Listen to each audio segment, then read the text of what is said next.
We're back at Seattle's Pike Place Market, where Beechers Handmade cheese is creating some pretty tasty treats.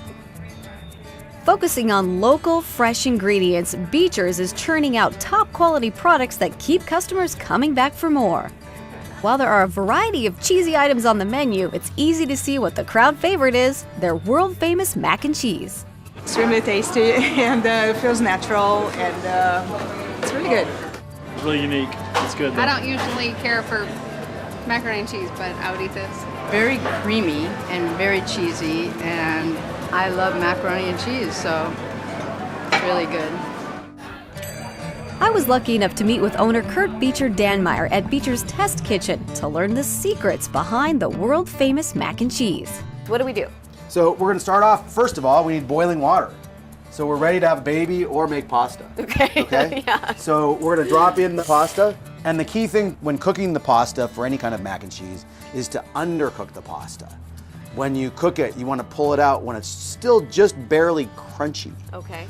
Because the rest of it's going to cook in the mac and cheese itself, and it'll absorb the some of the liquid from the sauce, and the noodles will then taste nice and cheesy too. We start the cheese sauce by melting butter in a sauté pan. Then add flour to make a roux. Whisk it up. Next, we're going to add our milk.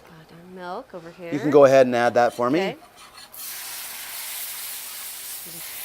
As soon as it starts to thicken, we're going to add our cheese.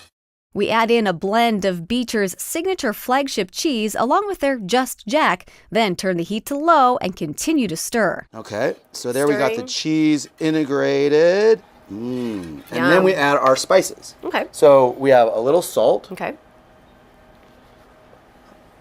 A little garlic powder. And this is interesting and ingredient. a little chipotle powder. And we have some that we put in and some that we put on top.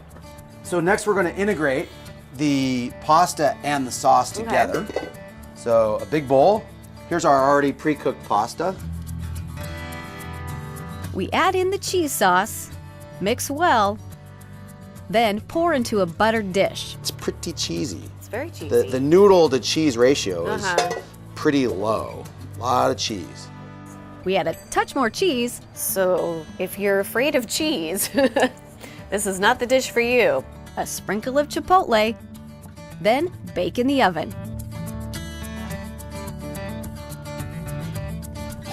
Isn't that beautiful? Oh my God. Now, an important step is to let it set just a little bit. Right. This 3 to 5 minutes too before hot to you even eat it. try to eat. Yes, this is actually an exfoliant now. Yeah. Take the hair right off your tongue. It would. All right, are we ready to eat? Oh yeah, I'm gonna do the mac and cheese dance. Nice. Okay. All right, so get that plate. I'll get a spoon. Oh yeah. Right there. That's the stuff. Steaming. Still hot. quite hot.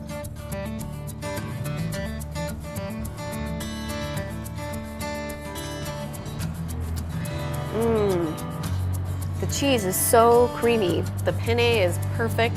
Could I eat have this to have all another day. bite. Yeah, you can eat this all day. We have a whole big pan. We do with a lot of it. Thank you so much for sharing your recipe and showing me how to make it and everyone else. It's going to be great. Check out recipes and more on our website, wagrown.com.